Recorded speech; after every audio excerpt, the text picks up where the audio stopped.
I'm going to make some creamy mash with leek and wild garlic. Wild garlic available at the moment in the countryside. Luckily I have some growing in my garden, so I've just picked that this afternoon. I'm going to chop up a leek. We've got a fairly big leek here. What I've done is sliced it down the middle. That opens the sides out so that you can clean it. So if there's any dirt in there, it cleans up. I've got about 40-50 grams of butter melting there. And I'm just going to slice these leeks and put them in with this butter to cook. That's going to take about 5 minutes or so to soften these leeks. And then I will add to that a little bit of cream. I've got some of Pete and Sarah Burdis's St Quintin's Creamery double cream there to go in with it. So a bit more, maybe 5-10 minutes just to soften those leeks up. And then when they're nice and soft, I'm going to add this wild garlic. Wild garlic you pick, you'll smell it in the countryside, and it has little flowers, little white flowers that grow amongst them as well. So what you need to do, a bit like a big leaf of spinach, just tear the stalk away. So hold it together like that and take the stalk away. And then I'm just going to roughly chop this before it goes in with those leeks. So you want to give it a good wash, because it will have been walked through by birds and things like that. So just shred it on your board, and then we'll add that to these leeks when they're done. I've steamed some potatoes to go with it.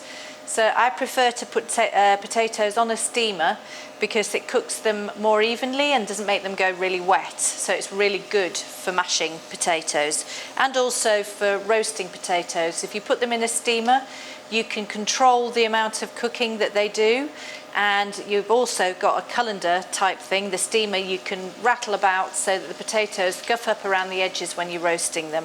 So we'll just get those leeks cooked, add that and mash the potatoes. I've got some potatoes here from my friends Douglaby's up the road. They're nicely cooked now, and I'm going to keep the water from underneath, which I also boil some carrots in, for making some gravy to go with our dish.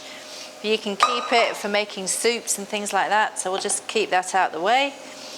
And leeks still cooking there, so I'll just pop that to one side, and I'm going to put these potatoes through. This is a mouli, which would have been used traditionally for making baby food.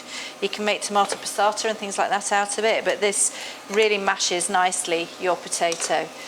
I'm not putting any butter or anything like that in there because we've got butter in with our leeks, which are cooking just there. So pop those in and then you whiz them through.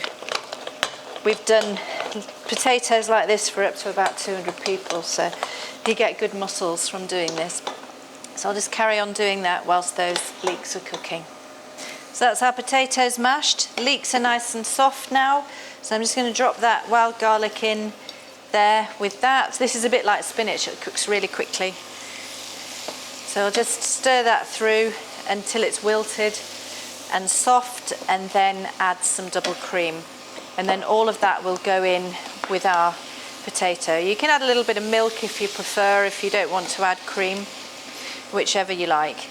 And then we'll also need to season. So we'll just get some salt and pepper to go with that. So you can see it's just wilting down really gently. It smells delicious, really nice and spring-like. Worthwhile hunting out if you can safely go for a walk and find some. I know it's very difficult at the moment to go. You're not being allowed to go on sort of country walks and things, but if you do have some where you live, do grab it because it's fantastic. So that's all wilted down and soft now. So I'm going to add about 200 mils of double cream. This is enough to feed 6 to 8 people, so I know it looks excessive, but we're a big household at the moment. So all that double cream gone in, you just want to bring that to the boil, give it a good grating of pepper, and some salt. And then that, once it's boiled, it's going to go in with our mash and mix it through, and we'll keep that warm until we're ready to eat our toad in the hole. So that's bubbling away nicely, so that can go in with your potatoes. Get all that cream in and garlic. Oh, a bit left there. Stir it through, and of course you need to have a taste to make sure that you've got it seasoned correctly.